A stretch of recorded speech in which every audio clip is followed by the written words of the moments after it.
Meyer brand grills up the value you expect with quality you can taste in every bite. Try our new quarter-pound beef franks, cradled in our own hot dog buns and topped with tangy, no-sugar-added ketchup or easy-squeeze whipped salad dressing. Top your burger with our convenient burger-shaped Colby cheese slices. And don't forget the sides, like party-size Ripple potato chips, perfect for scooping, and our own special recipe cool and creamy macaroni salad. Stop into Meijer and discover big taste and bigger savings on Meijer brand. Discount Tire has just made tire shopping easier. Their touchless experience allows you to buy tires and book your appointment online. Then when you drive in, you can stay safely inside your car as the tires are installed. Discount Tire. Let's get you taken care of. Welcome to the Boneyard with Steve Robertson. As always, I am your good friend and host, Steve Robertson. On the Hump Day edition of the Yard, hope things are well with you wherever you are today. It is a rainy night here in Starkville. It is just after midnight on Wednesday morning. A lot to talk about for sure. Still a lot of discussion about the NCAA college baseball tournament field. We're going to talk about that today and about some of the selection and kind of some thoughts about that. I still think that you could make a case for Georgia rather than Michigan. But one of the things you look at, the Big Ten didn't get a lot of teams in the tournament. I read an article, last night, I guess, about those 2019 College World Series teams. Of the 8 teams, I believe 4 of those are super regionals again. That's correct. Arkansas, Vanderbilt, Mississippi State, Texas Tech back in the top 8. And then you look at the Michigan in as a 3 seed. And then, of course, Auburn didn't make it. Auburn not in the field, had a losing record this year. Louisville didn't make it. And they're the ones that put us out. Remember that rally they had in the 9th inning to knock us out? Poor Cole Gordon couldn't close the game out. But, it's a lot of the usual suspects that are back. And that's one of the things at Mississippi State that we lacked for a while was consistency as a postseason team. We've had that. We're one of the only teams, if not the only team, to make the Super Regionals 4 years in a row. Hopefully we'll make it 5 this year. We'll find out here in a few days, right? I'm a firm believer in if you keep going to the barbershop, sooner or later you get the haircut. You keep winning Supers, you get to Omaha, you have an opportunity to get to the College World Series, and you keep getting that field of 8, and then something good could happen to you. Just like we saw in 2016. Coastal Carolina wins a national championship. A few years before that, Fresno State wins a national championship. South Carolina wins 2 national championships. And I'd venture to say that none of those programs are more committed to college baseball than Mississippi State. I still believe it's firmly just a matter of time before that happens for us. A lot of discussion, of course, from the folks up north about their regional. I don't think their regional is nearly as difficult as people make it out to be. I mean, you look at the RPI, which is the only objective measurable we have. The average RPI, and I don't know which one of you Bulldog fans dug that stuff up, the average RPI for the Mississippi State regional is right around 40. The average RPI for the Ole Miss regional right around 50. Mississippi State also has 3 conference champions in the regional. We're going to talk about that a little more today. We're going to talk a little more about Samford, and I'm going to give you a full preview of the weekend on Friday. Going to play that early afternoon game. We're going to talk about that a little bit later in the show too. It's one of those things that I think it's important for our fans to kind of fully appreciate. Listen, it's not just a show. It's not just, something to do. It's not just something for entertainment value. We're trying to get back to Omaha. We've got to take some steps that ensure we get there. And sometimes that means some of you can't make it. And I hate that because we need all of you here. We need as many Bulldog fans that can get here to be here. I know many people are excited about coming on Saturday, and I think Saturday will be the huge day. I think that's the day we've got a chance to put up some really, really big numbers for attendance. But this is all we're talking about these days is college baseball. It's that time of year. You spend all year long getting ready for this. And sometimes we forget we didn't have this last year. We've talked at length about the things we've had back. But, we've all gone through something very, very unique, something very stressful. We had the quarantine with the virus. We had, vaccinations. There's so many things you had to deal with. Just, not a typical year in any stretch. And, of course, they canceled the College World Series last year. So we're back. We're working towards that end. And so I share with you guys at the beginning of the year, as we get into February, it's like, no matter who we're playing, what we're doing, no matter the fact that we had limited attendance early on, we had to do what we had to do. And there were many people out there that didn't think it could be possible. And I thought about that as Kyle Peterson was speaking during the selection show. Because, we pulled it off. When the Ivy League canceled college baseball, a lot of people said, oh, well, they're just the first domino to fall. Well, that didn't happen. And there were some leagues that elected not to have conference tournaments. There were some leagues out there, only a handful of them, that elected not to play non-conference baseball. There was a team or two that were given the opportunity to do that didn't do it. And so I think it's important to kind of understand, to take things in a proper context. It's like, there's so many things that we've gotten back that we didn't have a year ago, and we've almost gotten a little bit ungrateful. I think it's important for us to kind of take a moment, take a step back, and kind of fully appreciate where we are. Also, I want to take a few moments, too, to speak about Stan Horton, Coach Stan Horton from Ripley, Mississippi. One of the most popular people on Mississippi State Twitter. Very, very positive voice. Guy that's really dedicated his life to the game of baseball. Got some friends very closely affiliated with Stan. Stan always very supportive of me. And we lost Stan on Memorial Day. It was one of those crazy things, man. Class of 1990. I believe he went to Ripley High School, if I'm not mistaken. 49 years of age. It's a tragic accident, man, out of Lake Mohawk there in Tippah County. Out there trying to enjoy some time with his family, and had a medical event. And initially listed as a drowning. But at the end of the day, cause of death is really not that important. It all means the same thing. I shared on Twitter on Tuesday night. I'm going to dedicate every baseball article I write the rest of the season to Stan Horton's memory. Stan always a very positive Bulldog. One of the last tweets he sent out was, everybody needs to relax. Mississippi State baseball is going to be just fine. I retweeted that. Not just because I believe it, because I think it's good to kind of honor Stan's memory. And so I wanted to take some time today to offer my thoughts and prayers for those who love Coach. And the outpouring of emotion that we have seen on Twitter. So many people said, what, Stan is gone? There were so many people that have shared with me and have shared openly on Twitter. It's like, I never met the man, but I interacted with him a lot on Twitter. I had some DMs with him. I had some friends say, I found out that, at one point, I actually rented a house from his dad. Other people have shared, he was always a guy that was ready to talk baseball. A guy that always had a real positive outlook on life and on Mississippi State. True Maroon to the max, man. I don't know what to say sometimes when these things happen. I lost some people my age. You're pretty much every year of my life, and you never know when your time is coming. But Stan's gone far too soon. And it is. And I'm a firm believer in the fact that God makes no mistakes. And while that may not make sense to me today, I have a firm belief that there is a plan. I'm not always privy to what that plan is, what it could be. But I know that Stan Horton loved Mississippi State, and a lot of people loved Stan Horton. And so as we prepare for an NCAA regional this weekend, I ask you to remember that. Remember the fact that we've got some Bulldog fans out there that aren't going to be able to make it for one reason or another. And sadly, Stan Horton's family, his friends, are going to be dealing with a funeral. Still making some decisions at this point, and a lot of it's going to depend on scheduling about visitation and a funeral and things of that nature. I think it's important that we support each other when these things happen. It's very, very easy to get caught up in the day-to-day, just the minutia of your day.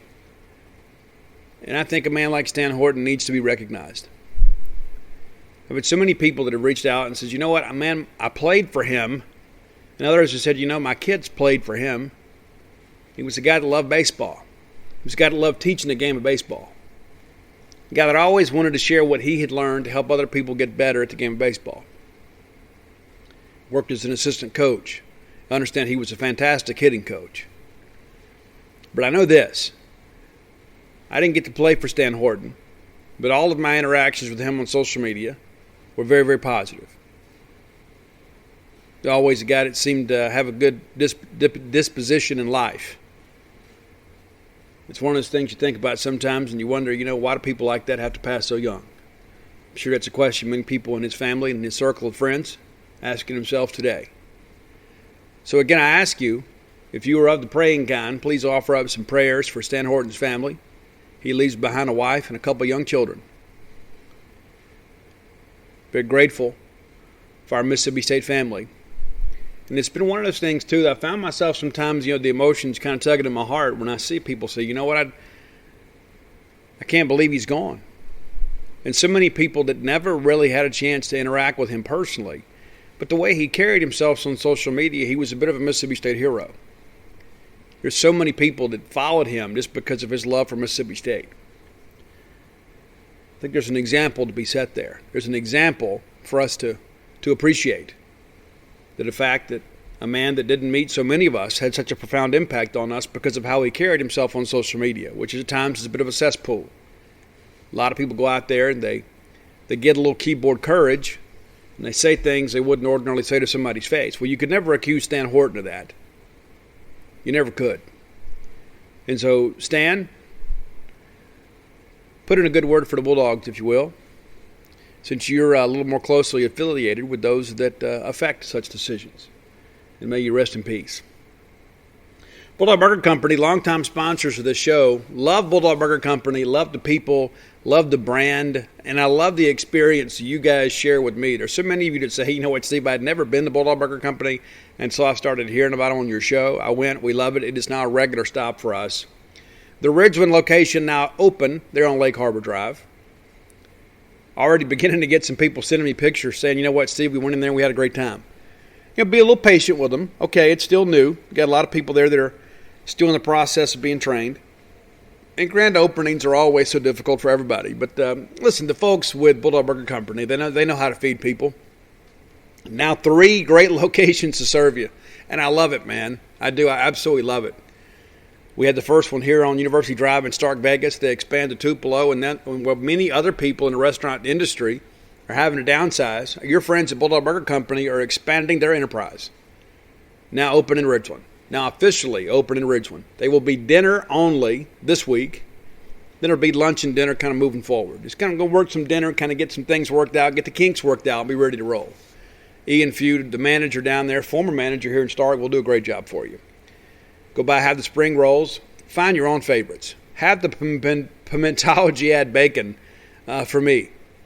Bulldog Burger Company, the place where people go to meet. M-E-A-T. All right, let's talk about this regional a little bit, guys. When the field was announced, I kept waiting, for that 2 seed. I'm like, okay, well, we're going to get Georgia Tech. We're going to get Florida State. We're going to get, maybe North Carolina. We're going to get an ACC school. Then I had some people say, oh, we're probably going to get UCLA. So I expected to get a Power 5 number 2. And usually that Power 5 number 2 is a team that's probably middle of the pack or the top half of their own league. But I kept waiting for that to happen. And so then when I popped up and I saw that Southern U was headed to Austin, and great for them. You guys have heard me talk about that many times on the show before. I think the kids from the SWAC deserve a chance to go take a trip. They're getting to go to Austin, Texas, one of the finest college towns in this country. So good on you, committee, for letting those guys go somewhere pretty cool. Not that coming to Starkville wouldn't be great, but, Southern University, they played here in the last regional. I'm a big fan of that, too. I think you should shake it up a little bit, too. Not just for the fans, but for the players. Give them a chance to play in some different venues. Make the student-athlete experience as good as you can. Then I kept thinking, okay, well, who are we going to get as a 4? Who are we going to get? Are we going to get McNeese State? No. Popped up that we're going somewhere else. Pops up at Samford. And now it's one of the conversations I had with Mike Nemeth that morning. I said, if we don't get Southern, we may get Samford. We may get Samford. And we did. One of the things I want to point out to you guys about Samford, and yes, we have played them, beat them 10-2. It was a 10-0 ball game until late. Give up a couple runs late in the bullpen. It was kind of a Johnny Holstaff day for both programs. We had a wild pitch that allowed a run to score there in the ninth to make it a 10-2 ball game. But we pretty much dominated the ball game. But Samford has figured some things out since we have seen them last. We played them on March the 16th. A lot happens over the course of a season. That was 2.5 months ago. Samford, a team that can swing the bat a little bit.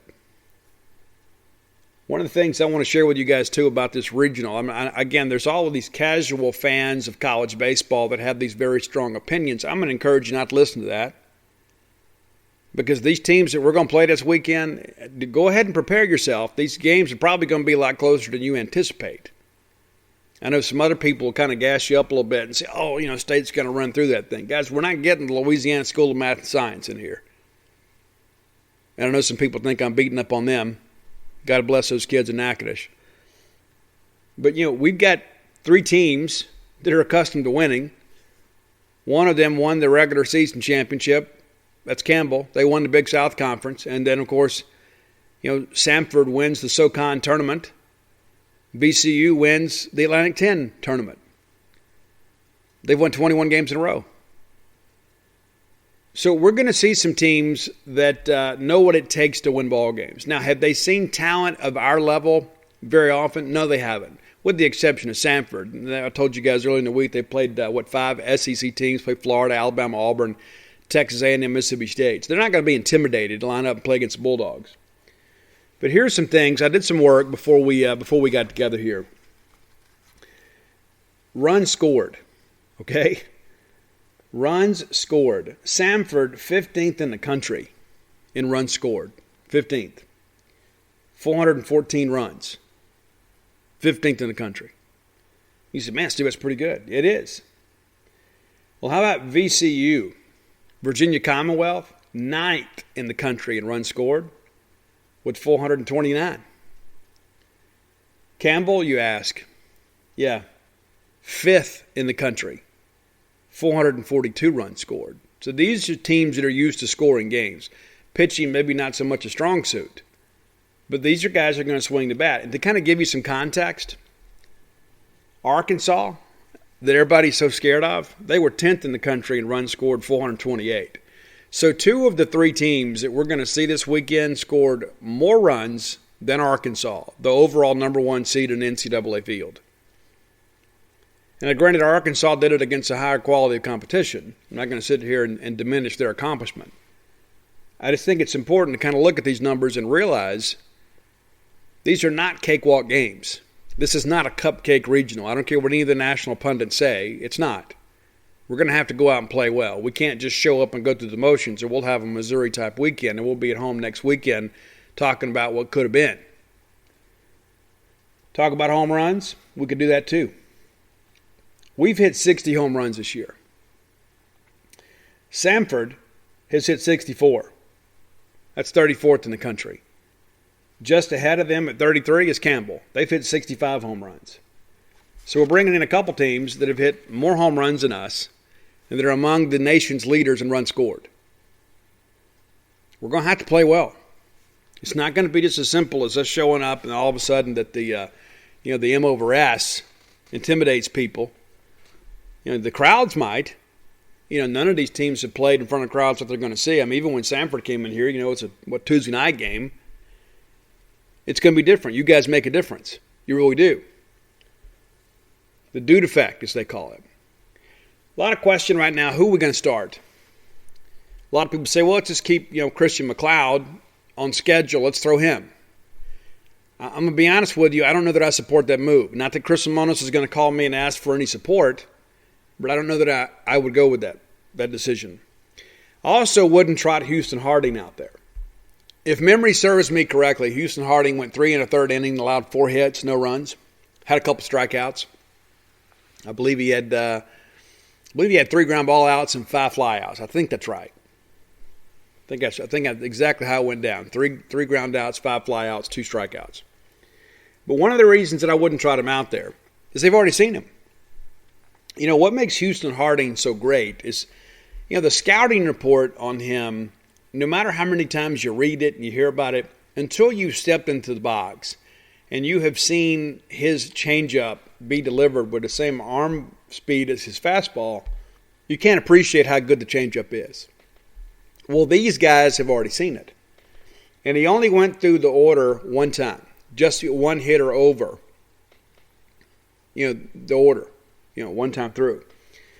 And so I wouldn't trot him out there because they've seen him. And if I'm the hitting coach for Samford, I'm going to say, guys, here's what we're going to do. We're going to go up there and we're going to sit soft. And we're going to wait for him to throw that changeup, and we're going to do all we can to knock it out of the ballpark. There's another reason why I'm against Mcleod and Harding. And again, it's not my call. But if I was managing the Mississippi State Bulldogs, I would throw a right-hander against Samford. I might even throw Will Bednar, and he'd say, Steve, what are you talking about? We're going to have to win game 2. Yeah, I get it. And we'll talk about that later in the week. But I think throwing a left-hander against Samford is asking for trouble. I don't know if you have seen Samford's lineup as of late. They started all 3 games in their conference tournament that they won, remember, in the SoCon, with a switch hitter and 8 right-handed hitters. So you absolutely throw the right-hander against them. And you can't win the first 2 and stay in the winner's bracket if you don't win the first one. And some people say, well, Steve, this is just like the Paul Maholm thing. It's Middle Tennessee State back in 2003. I disagree. Again, because I don't know that there's anybody that's capable of beating us twice in this regional without our help. And we have a tendency at times to help people. But just kind of baseball 101 here. When you've got a right-handed dominant lineup that hits home runs, why would you want to go out there and set up a lefty-righty matchup for yourself 9 times through the order? It's not good baseball. And so I won't be the least bit surprised if they announce that, well, Bednar is going to start. And some people are going to panic and say, Steve, what's going on? Well, that's what's going on, is we're working the matchup. You throw Bednar, maybe he goes out there and gets you 6, 7, 8 innings, saves the bullpen a little bit.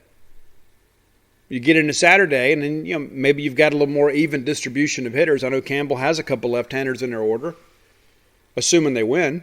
VCU has a couple left-handers, but it's not a situation where you're going to go out there against a right-handed dominant lineup and go out there and throw balls across the plate when you've got guys like them that can barrel baseballs up. We've already established they can score runs. We've already established they can hit home runs. So why would we go out there and help them? So I suspect it'll be a right-hander. If I had to call today, maybe it is Will Bednar. If not, maybe it's Cade Smith. But the thing that I think about with that, and I had the discussion with Bo Bounds earlier about this, is I think it's not that Cade Smith's not going to be a dominant pitcher for us. I expect Cade to be a big part of our future the next couple of years. But to ask that kid to go out there and make his 3rd start of the year, the first game of an NCAA regional with about 10,000 people on hand, that's asking an awful lot. That's really asking a lot. A lot of people were concerned about the 2 p.m. start time. Let me share with you my thoughts on that. We did that in 2016. We did it in 2019.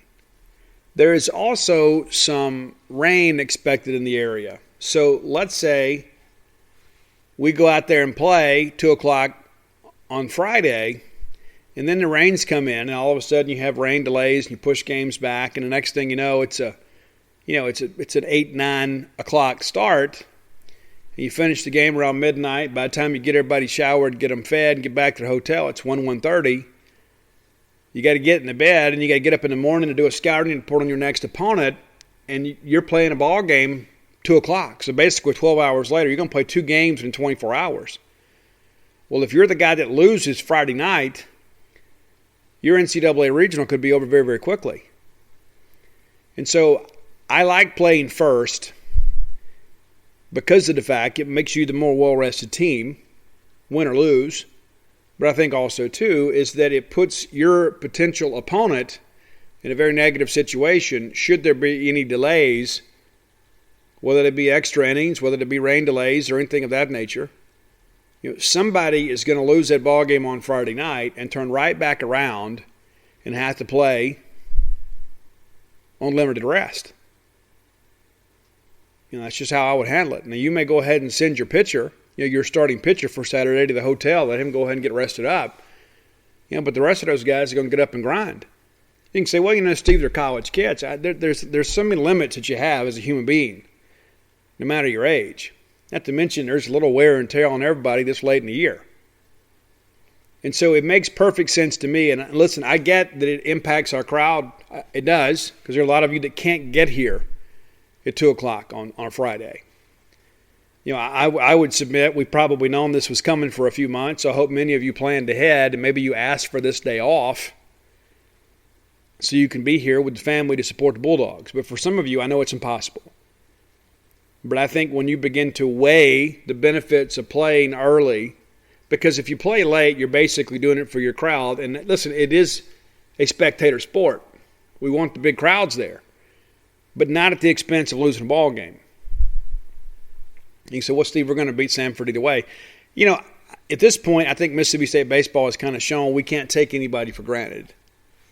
It's one thing to get beat by Florida and Tennessee. It's another thing to get beat by Missouri, the last place team, one of the worst teams in the Power 5, because we were unprepared to play. We trot out there thinking, okay, well, we got a lot of crowd here. They'll win the ball game for us, and then when we don't, then we got to get out there and go play desperately on Saturday. Then you're one game away from the season being over. It's a lot of pressure. People forget, too. It's so easy because we know too many of these young men's names. Outside of Tanner Allen and Rowdy Jordan, we don't have anybody that's played in a regional. Not on offense. Josh Hatcher, of course, not in the starting 9. Josh has got some postseason experience. Josh played pretty well last year in the postseason. Kind of fallen off this year. But I think it's one of those things you look at and say, okay, how do I protect my kids? What's the best way for me to get these guys to kind of understand the environment they're going to play in? I think you got to lessen the pressure and give yourself the best chance to win game 1. And if that means throwing Boneyard at 2 o'clock, you win the ball game and you're done. You got to win at least 3 to win this thing, right? Earlier in the week, I'm thinking, I'm throwing Boneyard in game 2. And then when you begin to look at the matchups, you look at Samford and what they bring to the plate, I think you got to rethink that a little bit. So I'm open either way. I know Foxhall and Lamontis will make a decision. I'm sure we'll probably know, on Wednesday at the latest Thursday. I suspect we will have a media opportunity with Chris Lamontis on Thursday. We may know before then. It's not like you can just show up on game day and say, hey, here's my guy. Everybody has to kind of announce. Not sure who Samford's going to throw, but I'll tell you, they're 3 regular starters. Nobody has an ERA under 5. They're a team that gets hit. They give up a lot of runs. They're a team that's around the plate. And so, we're going to have a chance to go score some runs ourselves. But, I think this pitching thing is a little more complex than people realize. Oh, you throw your best guy against the best team. But that doesn't always work out that way. Sometimes your best guy is a better matchup against another team. We got to win this game either way. So I think, again, let's take some time, kind of figure this thing out. We'll look ahead. But we got to manage this thing one game at a time. We had Christian Mcleod speak to us after the selection show. He's very, very confident, ready to go. Same time, too, it's going to be the first time he's ever towed the rubber in an NCAA regional game. Shared that he bought a ticket when he was a freshman, sat down third baseline for the Super Regional against Stanford. Wasn't even in the dugout. Wasn't in the bullpen. He was in the stands. And so maybe for Christian Mcleod, who is a guy that's kind of been up and down at times, is, maybe it's good for him to watch game 1. Maybe I don't want him out there on the bump, 10,000 people hanging on every pitch. This is a guy sometimes, too. When it falls apart, it really falls apart. I'm not being critical of Christian. I'm just making a statement of fact. As we saw at Vanderbilt, he strikes out 7 the first time through the order, and the next thing you know, 2 innings later, he's done. And so we got to manage our personnel and manage the game. And maybe it's better for Christian to watch game 1, kind of get acclimated, get excited a little bit, kind of beat the nerves back a little bit. And that's one of the things that it kind of, I read some of these Facebook groups, and again, I'm not trying to be overly critical, but there are so many people that are often in error but never in doubt. And somebody was trying to convince me earlier that we didn't have a dominant pitcher on the roster, and that is completely false. That is completely false. Last time I looked, Landon Sims pretty outstanding. As a starter, Will Bednar, has been our most consistent starter, and it's really not close. People say, well, he's not a shutdown guy. Oh, he's not? He's not a shutdown guy? He's 6-1 on the year. 6-1. I feel confident when he's on the hill. I mean, has he been perfect this year? No, he hadn't. But, it's like he takes a loss against Ole Miss. But you know what? Doug Nikhazy threw a complete game shutout against us. That's the one game you look at and say, you know what? The kid just didn't have it that day. You give Ole Miss some credit. He didn't pitch exceptionally well against Arkansas either. But those are the outliers. Will Bednar is a guy that I think has some mental toughness about him. It looks like he's having fun out there on the mound. So let's look how he's pitched since that Ole Miss game. He goes to Vanderbilt and beats Leiter. Goes 5 innings. Does a great job in that ball game. I mean, absolutely outstanding. Allows just 3 hits, 1 run. Strikes out, 8? 96 pitches. Play A&M, and maybe you've forgotten, we swept them. He gets a win there, goes 5 innings, allows 5 hits, 1 run. Struck out 7, walked 3. We go to South Carolina, and he gets a Newcomer of the Week award, goes 6 innings, strikes out 13, doesn't walk any, allows 3 runs on 6 hits. Missouri wasn't his best game, but he goes 5 innings, didn't have his best stuff, kind of gutted through there, allowed 3 runs on 7 hits, struck out 6. We go on the road at Alabama, and he's absolutely dominant. 8 innings, 3 hits, no runs, 11 Ks, 2 walks. Allows a double, throws 112 pitches. That's a season high. And then he pitched in relief against Tennessee in the game. We were basically just trying to get out of there. And so I don't know if you can judge him harshly on that either way. But I think sometimes, we lose a ball game early in the year and we think, we can't rely on that guy. But, he has consistently done a good job for us down the stretch. In every start since the Ole Miss game, he has gone at least 5 innings and has gone 6+ twice, including that 80-inning affair at Alabama. ERA of 3.23 on the year. 3.23. Prior to Hoover, before we decided to throw batting practice out there, he was under 3 at 2.90. It's crazy. One of 3 freshman pitchers in Mississippi State history strike out 100 in a season. 101 Ks this year. And in case you lost track of that, against 17 walks. 17. He's only had 1 game this year, He's only had 2 games this year where he had more than 2 walks. He walked 3 against Vandy and 3 against A&M. This is a guy that's usually around the plate. This is a guy that gets a lot of swing and miss. So, yeah, he's a shutdown guy. And not to mention, too, he's getting deeper and deeper into ball games. So as a result, you're able to save some of your bullpen. We're going to really need that this weekend. We may end up having to play 4 games. And so that's why I think it's important, that Bednar is a guy that absolutely has to get us a win in the first couple ball games, and maybe it's better to throw him in game 1. There are some people that believe, and Coach Pat McMahon was one of them, you throw your best guy in game 2 because you got to win game 2 no matter what. Either you're playing to clinch the series or to stay in a winner's bracket, or you have to do it to stay off elimination. So he would throw his best pitcher in the second game. And so I kind of subscribe to that too, but I also don't want to be in a situation where we know going into game 2 that we're going to have to play at least 3 more games. Right? So be prepared because of who we're playing and because of how good he's been that we may have an opportunity to start Will Bednar on Friday. Don't be surprised if that happens. Not going to be surprised either way. But I think you can make that case a lot easier. I think that makes perfect sense to throw Will Bednar. And then you could say, we'll see, what about Brandon Smith? And, I really think that was an audition last week at Hoover, for him to potentially be the 3rd starter. They weren't giving him the low strike. And for Brandon to be effective, he's got to be able to throw strikes at the knees, sometimes maybe a ball to half a ball down. He's got to be able to get that low strike. Didn't get it, and as a result, he had to elevate, and they rolled him up some. I kind of like him paired up with Christian Mcleod anyway, where Christian comes in and maybe gives you 5 or 6 innings, and you bring in Brandon Smith for 2 or 3 and turn it over to Sims. That works too. So it'll be interesting to see what Lemonis decides to do. but you've got some options there, and you really do. And so we have figured this thing out for the most part in the bullpen, but starting rotation outside of Mcleod and Bednar has kind of been a work in progress throughout the year. We tried with 3 different guys over there on Sunday, and we're still figuring it out as we get into NCAA play. Now, I'm a firm believer, too, that this is when the cream rises at the top. This is when guys that need to play find a way to play.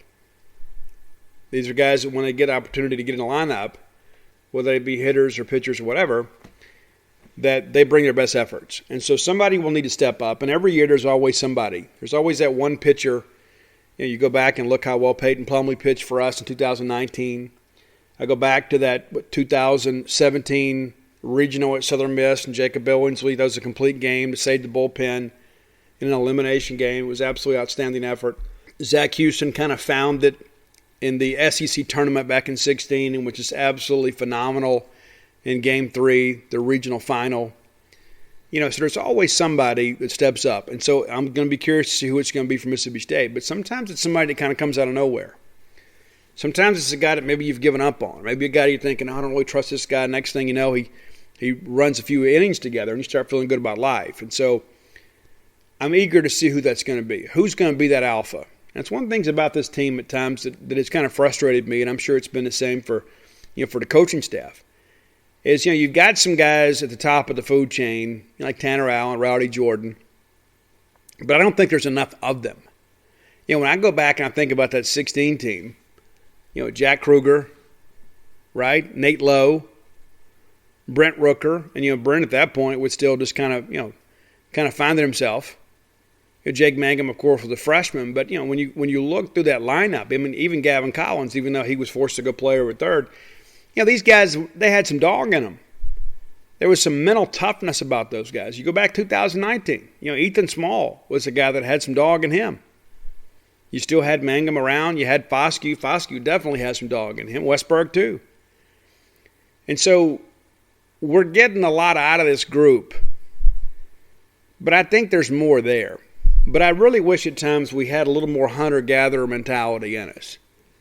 You know what I'm saying? I mean, I think there's some guys out there that, maybe don't know what it's like to go out there and get dirty. And it's like when you go back and look at that great right field catch that Tanner Allen played. I mean, that's that catch that he made diving into the warning track dirt out there. I mean, that's an alpha dog play.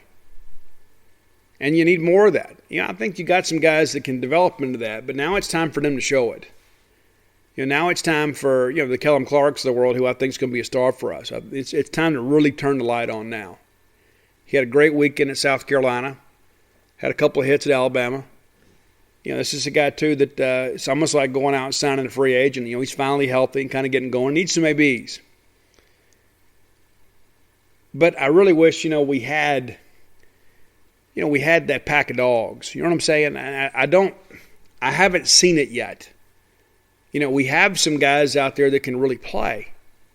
And we have some other guys that are pretty good. I think Luke Hancock is a guy that, probably should hit farther down the order. Like, in 16 and 19, he's in the bottom half of the order. That's not to say he's not a good player. He's a great player. But I think we're kind of having to ask him to do some things. One time we had him hitting third, chasing all those breaking balls. I mean, and he's a guy that's very difficult to strike out. But, he's a guy that's got a little dog in him too. But, he's not a big rah-rah guy. That's the thing when you go back and you look at even that 16 team. Ryan Gridley, a guy that, really didn't have a big personality. But, he was a very emotional player. You remember he spiked the ball at LSU and they all about lost their minds. This is when you got to take the dogs off the chain. And I don't care that it's Campbell and VCU and Samford. Doesn't make any difference. It's time for the dogs to eat. And so those guys are going to have to step up. It's not the Boy Scouts, it's the SEC. And now all of a sudden, we're repping the SEC in the big boy tournament. And so that's what this team, I think, needs. I think, you look at Tanner Allen, that guy's going to play hard every single play. We need more guys on this team to kind of follow his example. And not just hope they can get the order around him. You know what I'm saying? I mean, there's just some people out there, like, there are a lot of people that sometimes get caught watching the game instead of playing the game. All right, it's time for today's top 10 list, brought to you by JohnnyPacker.com. I've had some conversations with John as of late. You guys have the promo code, right? 10% off by using promo code Boneyard. And maybe perhaps if you don't want to, maybe you're like, you know what, I'm uncomfortable buying glasses online because I don't know how they're going to fit my face. If you're up around the Memphis area, you can go in Collierville there, easy to go find. And as I'm looking through my notes here with John and I have messaged a lot here as of late. He found out that we have a family connection. But you can go by and see the Johnny Packer eyeglasses at the Collierville Vision Center. So if you're in and around the Memphis area, go to the Collierville Vision Center. You can see them for yourself. They're not going to pinch your nose. They're going to sit well on your face. You're not going to look like a cartoon character. You're going to love the way you look. Find these glasses, and you're going to love them. You can find them online, again, at JohnnyPacker.com. Use the promo code Boneyard, to get 10% off. These glasses, these frames are named after Mississippi towns. This is a company run by Bulldogs. So you're getting a chance to buy quality merchandise at a great price from Mississippi State supporters.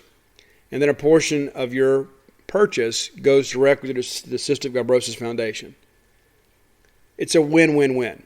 Again, that's JohnnyPacker.com, promo code Boneyard. All right, today's top 10 list. I think I've had about a dozen requests for this over the last year. So several of you deserve credit for this list, but Roy kind of brought it up and said, hey, we hadn't done this one yet. We hadn't done it yet. Let's do this one. Yeah, I told you Roy gets a pick. So Roy gave me a couple of options for his pick. He let me pick his pick based on a couple of different suggestions. We're going with Jimmy Buffett. Parrot Heads, today is your day on the show. I'll be honest with you, I'm not a huge Jimmy Buffett fan. It's not that I don't respect him. I think he's an incredible musician, which is not really my cup of tea. But I do have a nice top 10 list together. I actually listened to, about 20, 25 Jimmy Buffett songs today. Of course, there's the classics you know so well, and there's a few others that people had suggested when they would send their list in and say, hey, this one's my favorite. So I listened. But here's your top 10. Your list may differ. I mean, I know these Parrot Heads are incredibly, incredibly serious about their favorites. And when you've got a guy that's his catalog is as extensive as Jimmy Buffett, I'm sure I'm not going to pick all your favorite songs. There's many of you that, because he's your favorite artist, there's some deep tracks that you love and appreciate, and so you kind of navigate towards those. You may know them better than me. But here are mine. Now, one of these kind of has a PG-13 title, so we're going to keep it PG here on the show. Okay? So if you're one of those, you got your kids in the car and thinking, you know what's he going to say? There is one of these songs, kind of a legendary Jimmy Buffett song, that's a little bit suggestive, shall we say? And so we're going to be kid gloves with that. Number 10 is Mexico. Cool track, real smooth. I think it's kind of the definition of yacht rock, as they say. Number 9, one that I wasn't quite as familiar with, but I really dig it a lot. It's Volcano. Number 8 is the song that we just talked about. The one that's a little bit suggestive. It's Why Don't We Get Drunk and You Know What? Those are words for a living for a lot of people. At times in my life, I mean, those are my goals. That was the weekend goal, right? So I'm going to stop there because I don't want to say anything inappropriate. But, because you get caught up in that kind of stuff. Next thing you know, you're chasing a rabbit trail. And I want to remember, too, that, there's kids listening to the show. So number 7, one is kind of an introspective song. I really dig it. I love the phrasing on this one, but it's Book on the Shelf. Book on the Shelf, I think, is a great song. I think when you go back and look at it, this is very relatable, too. I think most people have been in this situation. Number 6, Oceans of Time. You talk about yacht rock. I imagine when you flip that on Sirius, when you flip over to yacht rock, it's probably the first song that comes on. Number 5, I had about a dozen people that requested this list, and I think at least half of them mentioned this song as one of their favorites. And it's A Pirate Looks at 40. It made me think a little bit about Mike Leach. But, it's a guy growing up, talks about his mom and that sort of stuff. But it's a little different deal. It's kind of humorous, too. I mean, it's one of those things too. Like you look at the lyrics behind the song. I mean, I think Buffett had a lot of fun writing this thing. I think the last four, in my opinion, obviously they're my top four. They wouldn't be, if I didn't like them, they wouldn't be my top four. I think most people would agree this is probably the top four. Down at the La-Di-Da is number 4 for me. But I think the 3 at the top, I think every one of these are absolute classics. I think everybody knows these songs. The first Jimmy Buffett song that I ever remember hearing in my lifetime was number 3. And it's Cheeseburger in Paradise. You know, when you're a kid and you hear that, Cheeseburger in Paradise, it's, you know, it's funny. It sticks with you. I was around when this stuff was kind of rolling through. But Cheeseburger in Paradise appealed to me because I like cheeseburgers. Wasn't sure what Paradise was, but this guy singing about eating cheeseburgers sounded like heaven to me. Let's go do it. Number 2, this is a great track, man. And I know this got played on some country stations, and I know some people to this day maybe consider this more of a country song. And I know some of Jimmy Buffett's stuff is considered country. But it's Come Monday, and I absolutely love this song. I loved it when it was out. I loved it as a kid, even though I didn't fully appreciate it. I didn't understand kind of what he was talking about. But, you know, it's a relationship song. You know, but we've all been in that situation. It's kind of like, you know what, I've just kind of reached a point where I got to make some decisions. And then there's, you know, you got to decide if you're going to be real about this thing or not. And that's, you know, that's really the story of love, isn't it? Is, you know, everybody has these feelings, and you get attracted to somebody, and you kind of got to decide how far you want to go with it. And I think that's kind of what that song is about. But the number 1 Jimmy Buffett song, I think we can all agree, you know, probably 8-year-old me would say Cheeseburger in Paradise. But I think, you know, adult Steve would say it's got to be Margaritaville. And you know, it's one of those, it is an American classic. Everybody knows this song. Whether you know who sang it or not, if you know any of the words, it is a good time and track all the way. I mean, the absolute relatable poetry in this track, that's phenomenal. And so before we move on, I just want to appreciate the greatness of Jimmy Buffett here. Nibbling on sponge cake, watching the sun bake, all those tourists covered in oil, strumming my 6th string on my front porch swing, smell those shrimp, hey, they're beginning to boil. Right out of the gate, man, I got some very vivid imagery. I know what's going on. I know what's happening. I can see it. I can smell it. You know, wasted away again in Margaritaville, searching for my lost shaker of salt. Some people claim there's a woman to blame, but I know it's nobody's fault. So, incredible lyrical content there. And so, to me, that's the absolute quintessential Jimmy Buffett song. And for you parrot heads, I hope I did the list justice. I hope you look at it and say for a rocker, he did pretty good. Because I know the hits. I had to kind of work to put this list together, and I depended on some of you guys that suggested the list to kind of point me in the right direction. But I dig them, and there are a few of them out there that I listen to. I say, this is kind of a snooze fest for me. But I know many of you just kind of like that laid back, kind of the island feel, and that's what Jimmy Buffett does. Just, it reminds me of being at the beach. Sure it does you guys too. But that's your top 10 list for the day. We'll be back with some rock. We'll raise our fist to the gods of rock on Friday as we get ready for a regional. Give you guys a great playlist. And maybe this midweek Wednesday playlist from Roy will be good for you. Kind of tides you over until we get to the weekend. But don't go looking for your lost shaker of salt or anything. If you have an idea for the top 10 list, reach out and let me know. And again, don't be scared, even if you're not completely sure. And many of you say, hey, Steve, have you done this? And I'll send you the list. I'll do my best anyway. Sometimes I get busy and I can't do it right away, but I try to remember to get it back to you. You're not bugging me if you ask, okay? So I get a lot of messages, of course, and you think, well, what's one more? It doesn't bother me. So if I don't get right back to you, if I don't respond, it means that I'm leaving your message unread so I don't forget about it. And even if you have to message me twice, you're not bugging me. So if you want a list, let me know. The smart thing to do is go to Spotify and search for Dogmatic 67. That's DAWGMATIC Dogmatic67. That's Roy's Spotify channel and on Twitter. And he tweets out the list. And so sometimes you could probably save yourself a little time and effort and wait rather than wait on me and go find it yourself. So we set them up that way for a reason. But if you guys have an idea, reach out, let me know. I may just do it. I love doing these lists, and so many of you that I go when we go speak and have events, I have some people that say, man, Steve, I love a top 10 list. I don't always agree with your picks, but man, I've been turned on to some music or been reminded of some music I hadn't heard in years, and I dig it. And that's one of the things that I hope we can all do is kind of celebrate that together. I have had some more unusual requests here as of late that are not music related, so I'm kind of debating that with Roy on how we're going to proceed with that. Because I try to accommodate everybody when I can. So we got some interesting topics for the top 10 list. And maybe we'll get into that. Maybe we save those for after baseball season, but we'll see.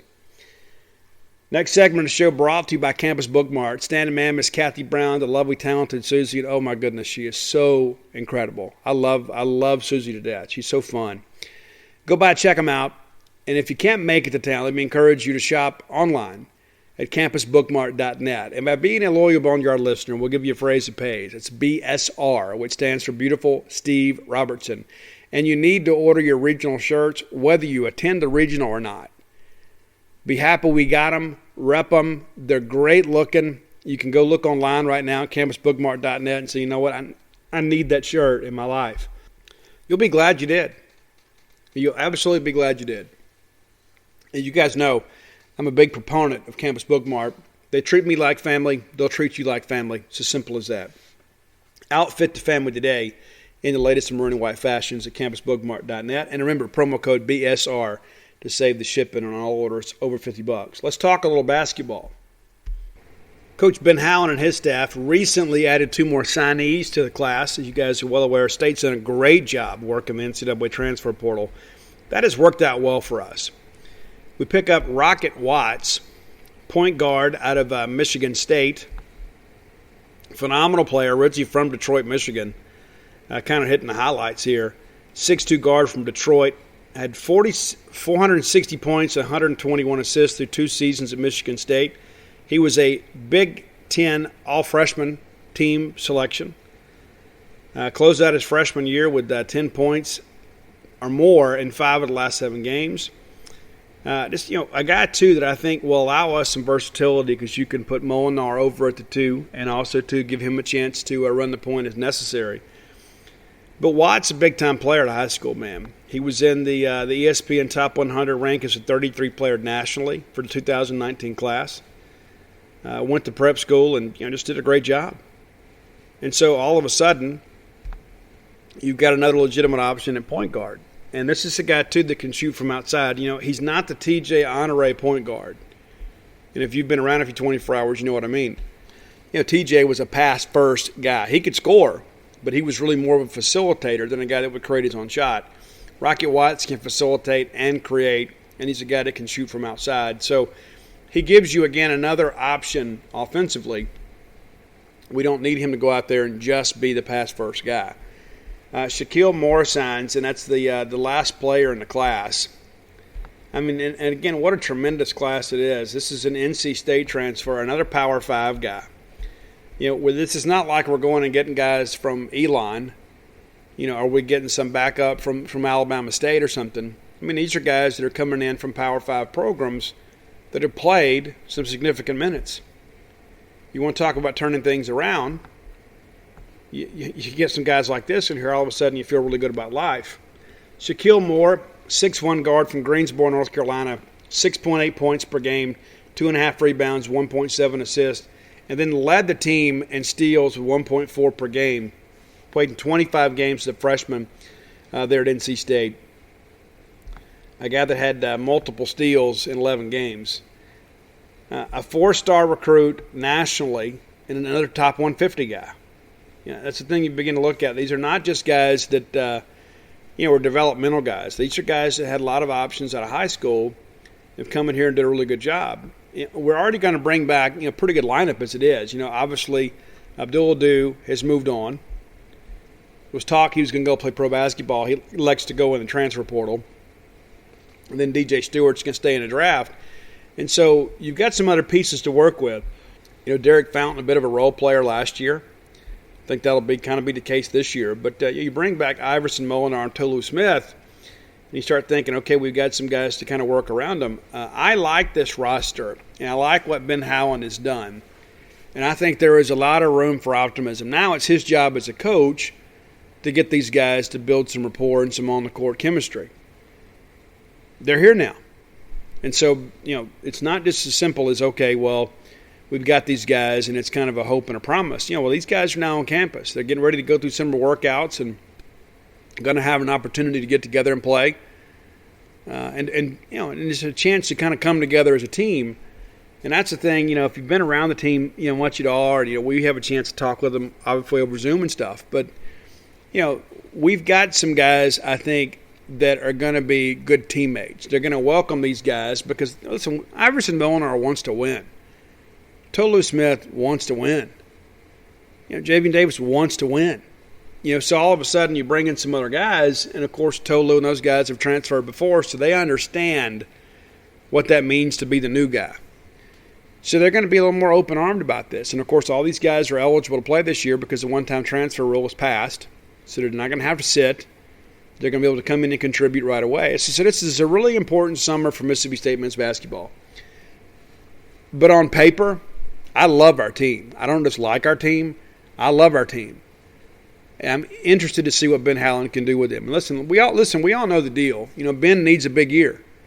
But we closed out with such great chemistry. We played great defense. Had a chance to do some really cool things. We lose in the championship game of the NIT. And yes, it's the NIT. I get it. But this is a team that needed practice. This is a team that needed wins. This is a team that needed an opportunity to kind of find a sense of itself. And so you end the year on that stretch, and then you add in these other pieces that make you a better basketball team. I don't know how anybody could look at this and say, you know what, I'm not intrigued by this. Again, you're not going out there and just signing some scrubs to fill out the roster. These are dynamic players that can make an impact in year one. They're looking for another opportunity. We're looking for guys that can get out there and play. So I'm excited about this. You guys remember last year when all of this was going on, we had all the transfers and all the guys go. I was really down on the season. I said it's going to be a difficult year. We lost all this offensive production. We tried to do what we could to kind of negate some of that. We said, well, we've got DJ and Iverson coming back, and DJ will play a bigger role. And he did. But, we were kind of limited at times offensively. I think what Ben Howland has done, you go out and get some of these other guards. Now you can get out and run the floor a little bit. And listen, I know some of this is his pedigree. It's we're going to play hard defense and be strong in the half court. But as negative as I was, and I hate to even use the term negative, but maybe as pessimistic as I was last year about Mississippi State basketball, I'm as optimistic, at least, about what we can be this year. I'm really excited about men's basketball. I think it's going to be a really cool year. I'm really, really excited. I'm not going to belabor the point, but I think you guys know where I'm headed here. We have done a great job working the transfer portal, as has Nikki McCray. This is a roster that needed to be overhauled a little bit too. And one of the things too I want to caution you guys about too is just because you know somebody's name and you follow them on Twitter doesn't mean that you know them. And so there are some things that happened last year, and some people are like, oh, I can't believe so-and-so is leaving. I love them. You don't know them. And so I'm not going to sit here and be preachy about it, but some of the players that left needed to leave, and we'll leave it at that. And we've replaced them with players that are a little more offensive, minded, a lot more prolific scorers. And so I'm not going to let Nikki off the hook, for last year's season. But I'm also going to commend her for making some difficult decisions with her roster and with her staff. We've had some changes on the coaching staff. Maybe you've forgotten. And so I commend her for making the difficult decisions. And now it's about let's take the pieces we have and let's go make a winning basketball team out of it.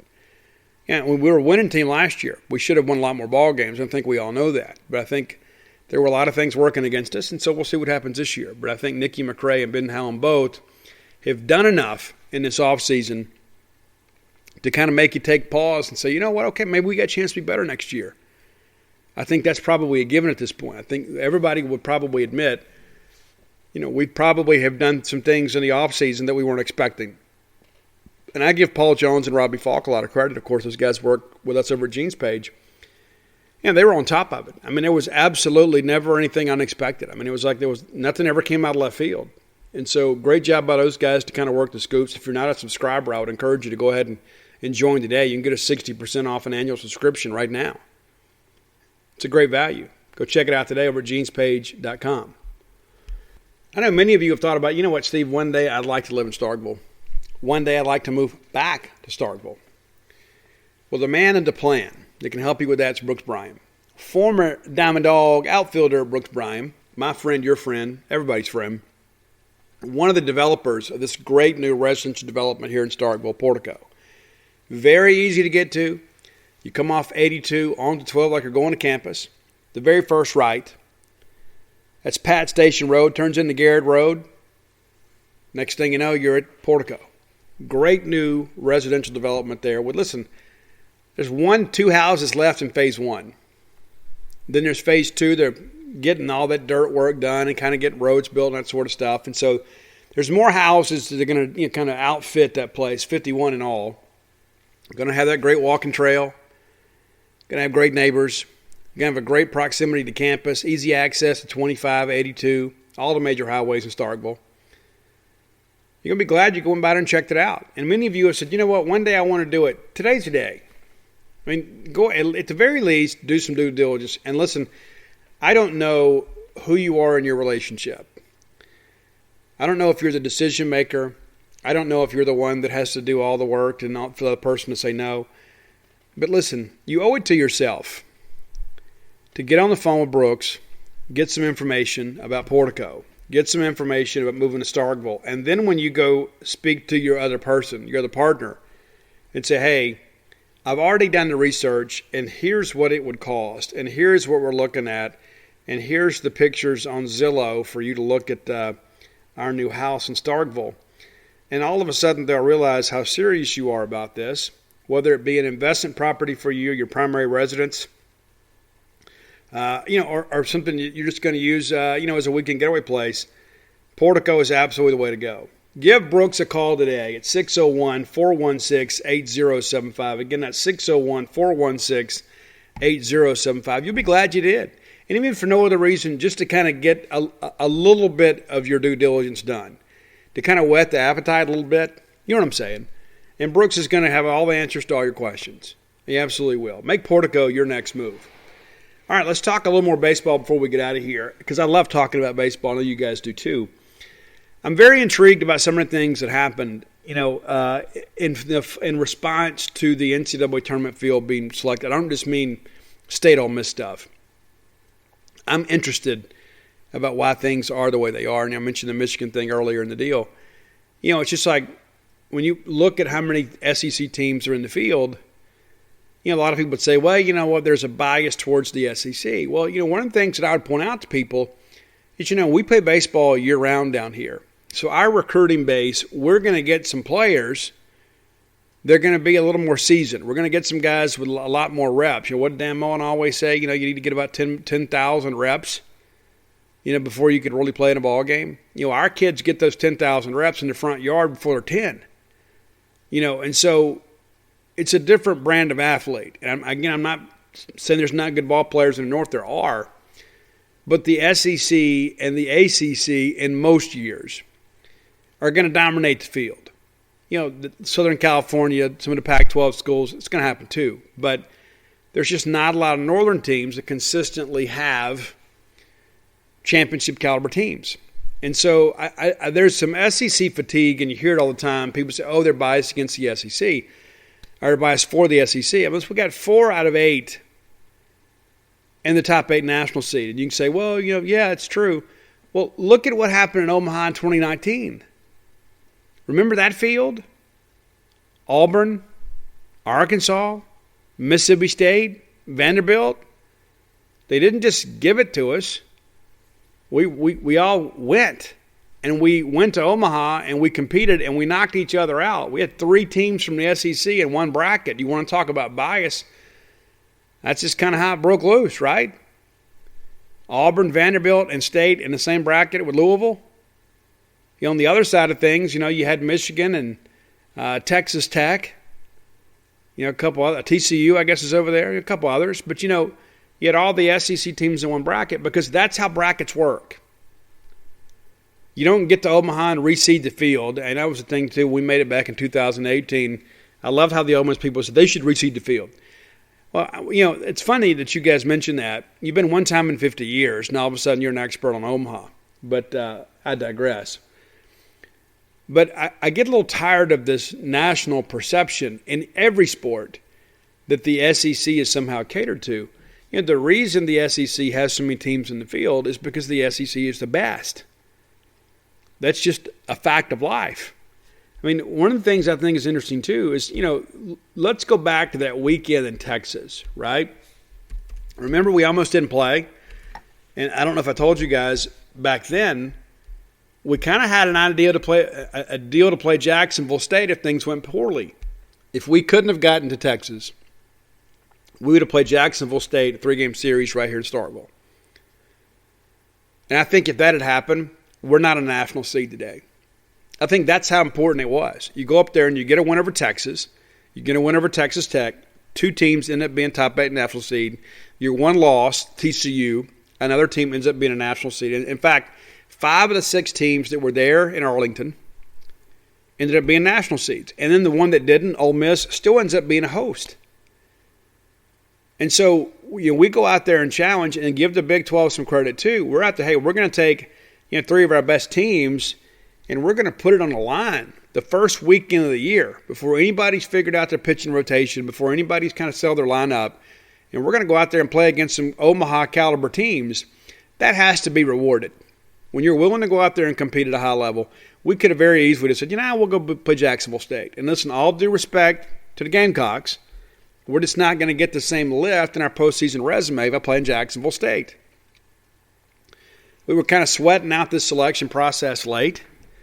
And one of the things that saved us was our RPI, our strength of schedule. Because we went out there and won a couple ball games against some big-time teams. I want to share this with you, too, because I know so many of you have your Ole Miss coworkers. Again, often in error, never in doubt. Guys, Ole Miss was never in consideration for a top 8. They weren't. I don't care what they tell you. I don't care how impassioned their pleas are. They could have won the SEC tournament, and they would not have been able to catch the top 8. It just wasn't going to happen. You don't lose half of your SEC series and then host a top 8. It doesn't work that way. That's just not – that's a tough sell. You say, okay, well, listen, maybe they're 10 or 11, but you're not 8. You're not 7. That's just not how it's going to work. And those are the things that I think people don't think through. I think people just get saying, well, man, we got hot late and we did this. The conference tournaments, guys, do not mean a whole lot. Not for the Power 5. It just doesn't. Take a look at what happened to TCU over the weekend, right? So TCU wins the Big 12 tournament. So they were 6 in the RPI on Saturday night. And then the field is finalized on Sunday. Well, TCU goes to 4 in the RPI in the final update. But yet when they announced the top 4 seeds, TCU wasn't one of them. Because they really got no benefit from winning that game on Sunday. I haven't had anybody confirm this to me. But I'm an astute enough observer to kind of figure this thing out.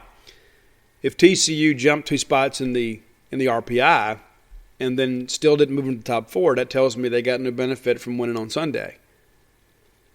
So TCU was in. And Mississippi State was in. And so I think it's important to kind of understand that, these conference tournaments really only benefit the teams like Alabama that are trying to play their way in.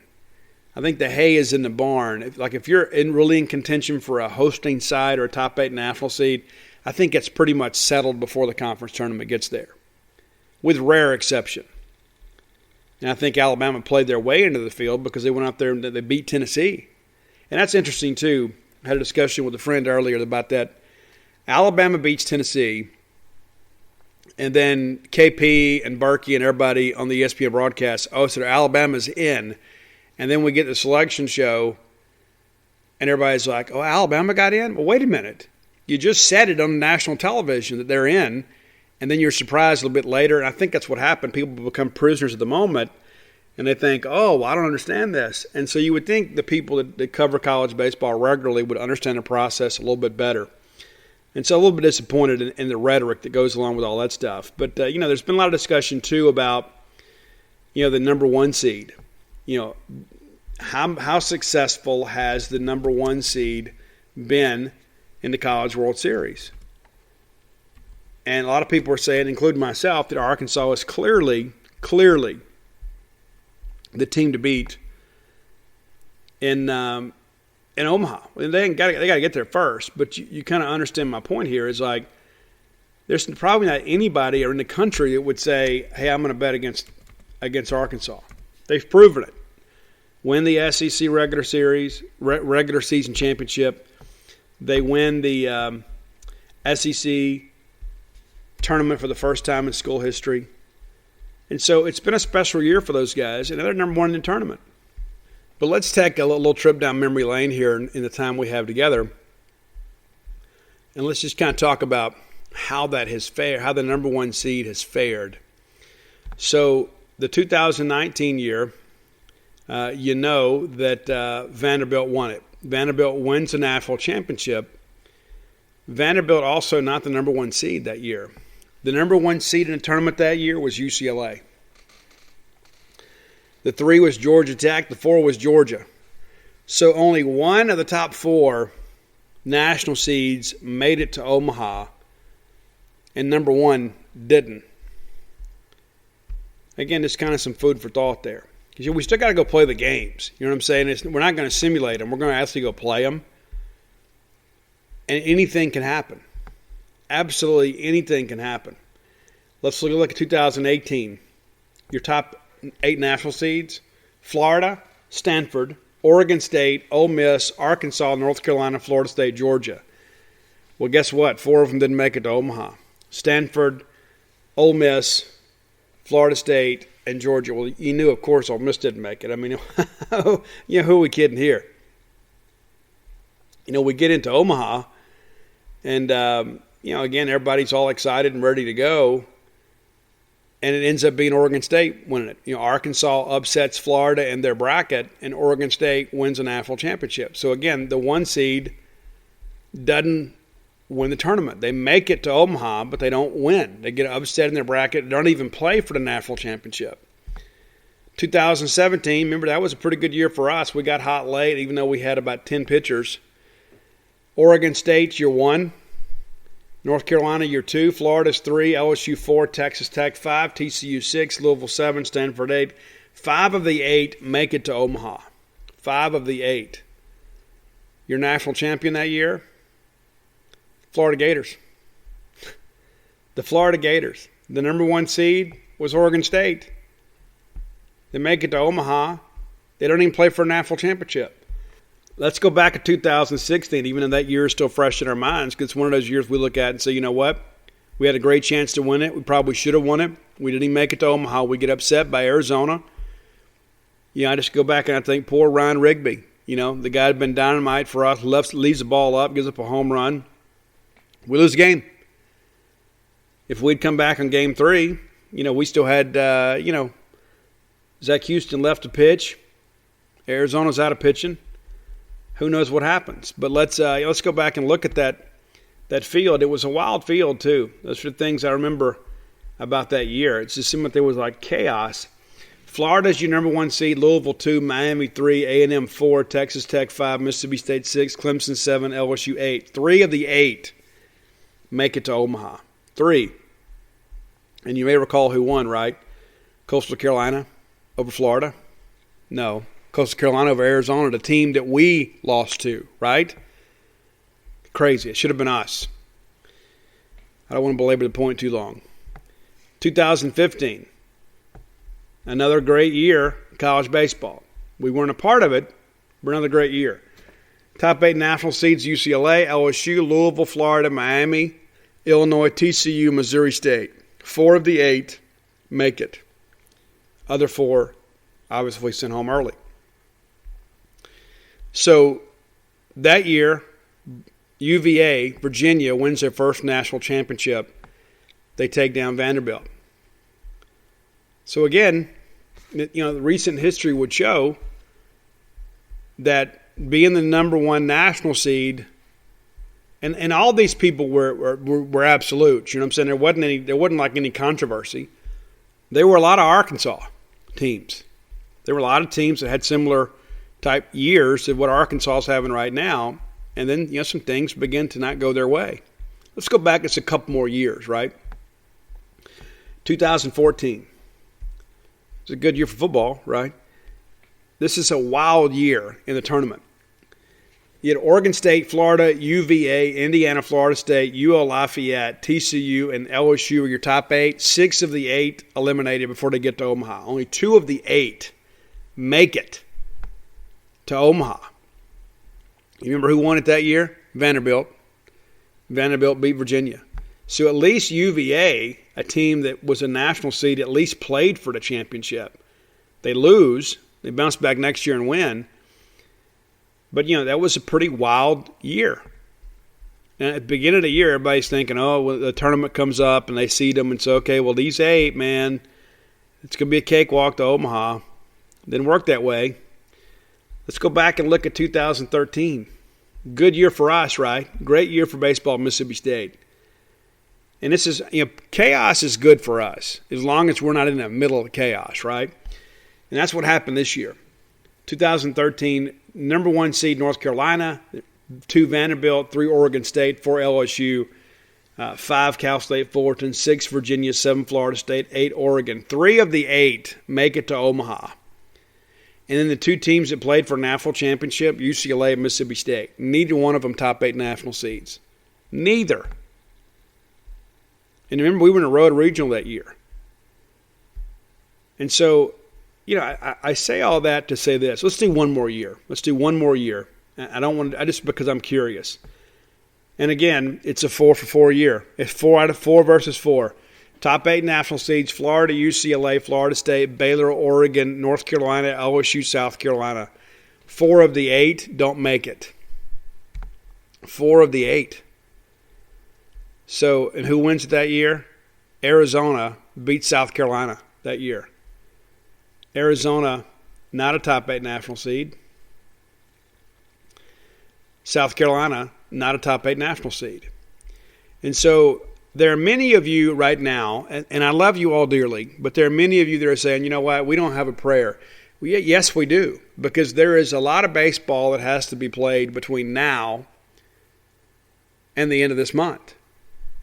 Because this is the final month of the year, right, for college baseball.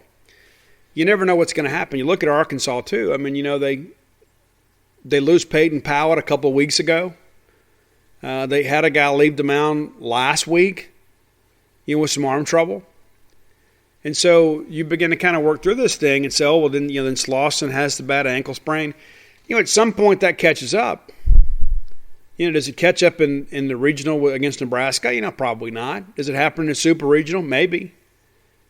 But nobody ever looks at the beginning of the year and says, when the tournament seeds roll out, number 1, those guys are going to win it.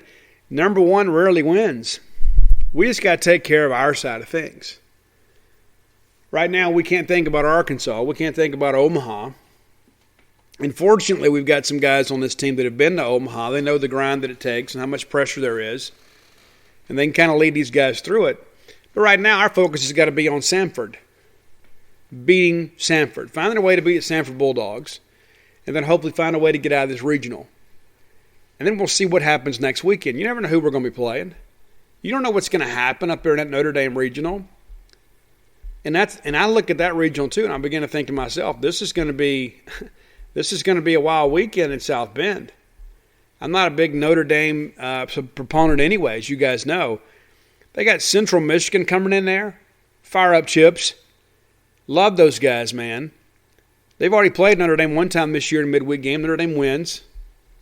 Then you got UConn, and I think UConn is a bracket buster, man. I think they are just lying in wait in that South Bend Regional. They'll get Michigan in game 1. But nothing will surprise me at South Bend this weekend. Nothing. I remember when Michigan made the field last year, a lot of people said, man, they didn't even deserve to make it. And they get in, and next thing you know, they catch fire. And then you look up here, and 3 weeks later, they're playing for a national championship. Michigan swept their bracket in Omaha. And then they won game 1 against Vanderbilt. They were one win away from winning a national championship after barely making the tournament. And so, again, just take a deep breath. Because if we just take care of our business, the traffic will clear in front of us. Because we've got a real smooth path to Omaha. And I think Notre Dame is in a world of trouble this weekend. I don't know if they make it out. And maybe they do. But that is not going to be a weekend for the meek or the weak at heart.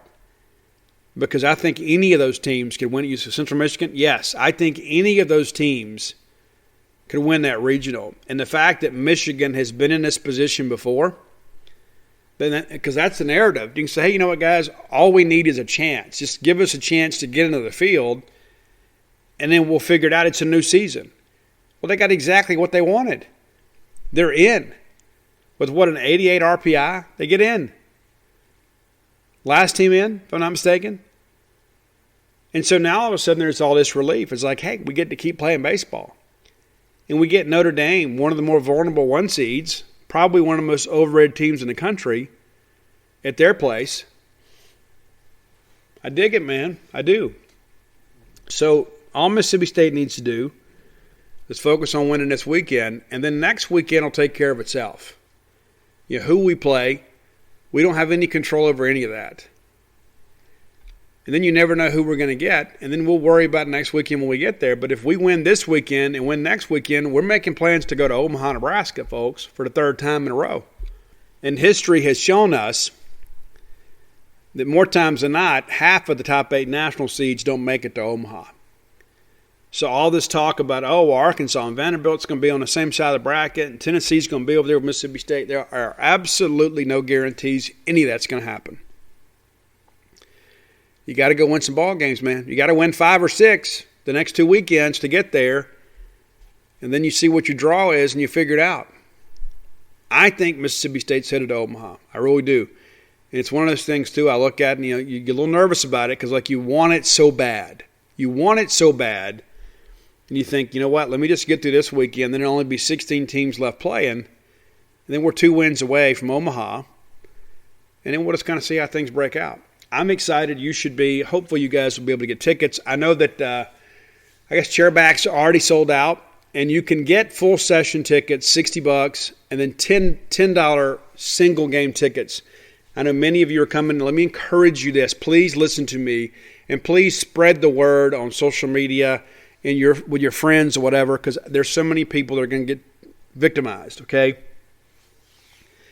If you are looking for general admission tickets, do not buy them on StubHub. Buy them at hellstate.com because you can buy them at face value at hellstate.com. Do not get gouged on StubHub. Don't do it. I had friends today that said, hey, when can I get on? What should I be looking for on StubHub? Unless you're trying to get a chair back, if you're just going to go stand or you're going to wander around in the lounge or whatever, get a GA ticket.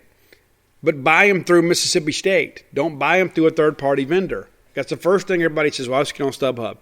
Because that's what we're used to doing, right? If we're a single game type person, we go to third-party vendors because we just think they're never going to have tickets. You buy them through hellstate.com, save yourself some money, and provide yourself some security too. You know exactly who you're getting it from.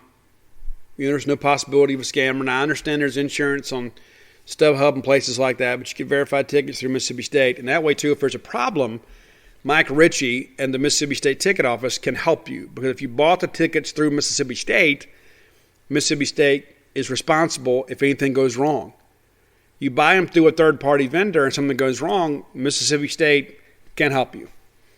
They'll try to, but they can't. So just eliminate the middleman, eliminate the expenses and the extra fees Buy your tickets through hellstate.com.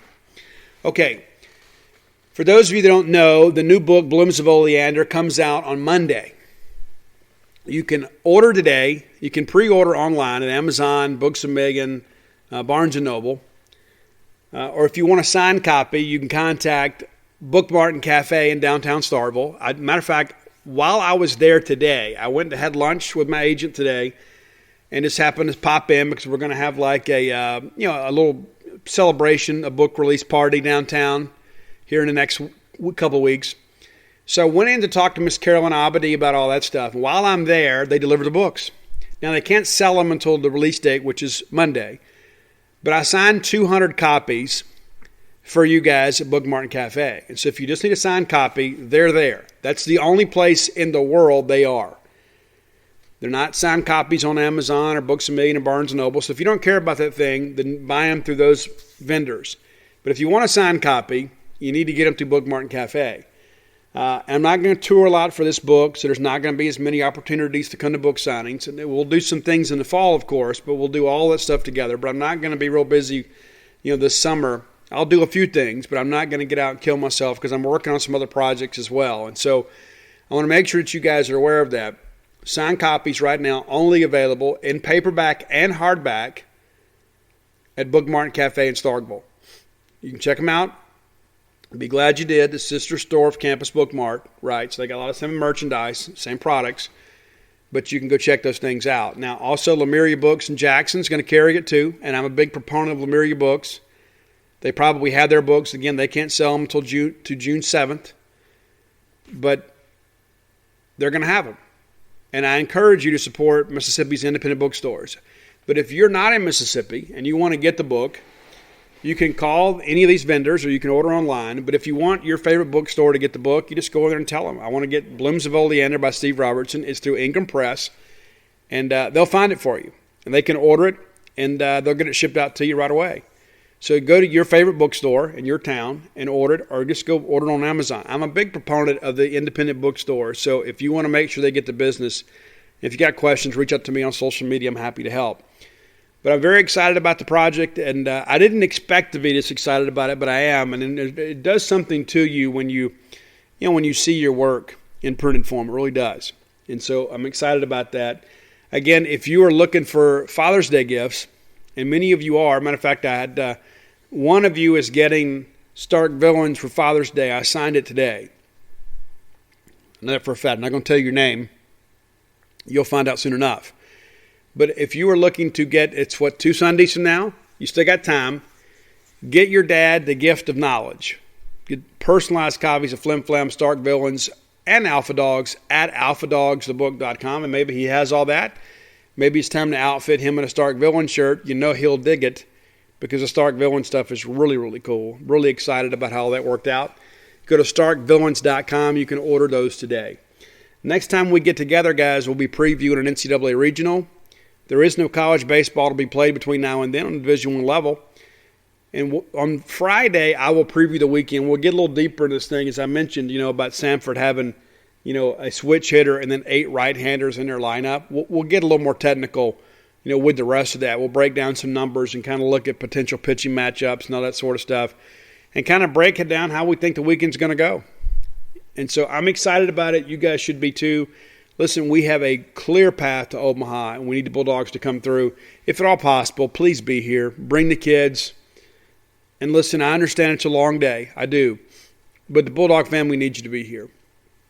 We really do. And listen, you can watch from home. I get it. But there's nothing like being there. And again, there's so many of my favorite memories. Like in 2016, when we beat Arkansas, my oldest son was obviously a college baseball player, and they were done playing, and he was here in town. And I told him, I said, you got to bring your little brother because I want us to have this memory together because I don't know when we're going to win another one. I don't know when we're going to win another SEC championship. And I want us all to be in the building together. And it was important to me. And to this day, they talk about that. Granted, we're just talking 5 years ago, but it's like, hey, I'm so glad I was there to see that. And I want to share one more story with you guys before I go. And I might have shared this with you before, but it's important to me. But so back in 2019, went to Omaha, and Dave Murray was with me. And after it's all over with, we've been eliminated, we're shocked, right? Because we're thinking, okay, we just need to survive this game against Louisville, and we'll take another shot at Vanderbilt, and we'll see how things go, right? Well, we lose. And so Dave comes and gets me and says, hey, let's go down together. And, listen, I knew my way out of the venue. I'd been there all week. I'd gone to everybody. I've been to every ball game in Omaha, even the ones that Mississippi State didn't play in. But Dave wanted to go down to the field. So we go down to the field, and it's a really cool thing being down there on the playing surface. I had not done that. So we're walking around down there, and all of a sudden I look over, and Dave Murray has grabbed a plastic Gatorade cup. And he bends down. Dave's got his sports coat on and got his slacks and his loafers. And he reaches down in that Gatorade cup, and he scoops up some red dirt in front of the Mississippi State dugout. And he looks at me, and he kind of had this melancholy look in his eye, and he says, you never know when it's going to be your last time. And I thought about that today as I was thinking about Stan Horton. It's like there's so many chances you think, well, I'm going to go to Omaha. Listen, we can't go this year, but next time they play, I promise you we're going to go. And you make these promises to yourself, and then when it comes around, like we sneak into Omaha or something like we did in 2018, you're thinking, oh, well, I didn't think they were going to go this year. Let me tell you this. If we make it to Omaha, you got to go. You have to go. If you love college baseball, and I don't know, listen, many of you love it as much as I do. I don't know if anybody loves it more than me. But it changes your life. When you go and you see college baseball, see the Final Eight, you watch those teams play, and you see that M over S logo out there on the fence, it's different. It's great to watch it on TV. It is. It's electric. It really is. But covering the College World Series is unlike anything that I've ever done. It's the closest thing to like being on stage at a concert. It's like there is an energy in the air that is impossible to describe. If you've been, you know exactly what I'm talking about. If you haven't been, you owe it to yourself. So be thinking about that. Don't let it sneak up on you here in a couple of weeks and say, oh man, I always wanted to go. Whatever it takes, get it done. You owe it to yourself. And not just because Mississippi State needs you to be there. If you're a fan of Mississippi State and you're a fan of college baseball, there will be nothing that'll mean more to you than cheering for Mississippi State in Omaha. And you know what? One day, we're going to win it all in Omaha, and you're going to be glad you were there. So let's get in the habit of going to Omaha every time the Bulldogs do. That's going to do it for today. Back on Friday. Look forward to that. And again, we'll have some rock in the top 10. And we'll break down this weekend. I'm excited about it, man. I wish it was right now. But until next time, let's all live our lives in a way we'll make more friends than enemies, and people can see a difference in the way we live. Nobody builds 5G like Verizon builds 5G, because we're the engineers who built the most reliable network in America. And the more you do with 5G, the more building it right matters. The more your network matters. The more Verizon engineers going the extra mile matters. It's us pushing us. It's Verizon versus Verizon. 5G built right from America's most reliable network. Most reliable based on rankings from RootMetrics second half 2020 U.S. report of 3 mobile networks. Results may vary. Award is not an endorsement.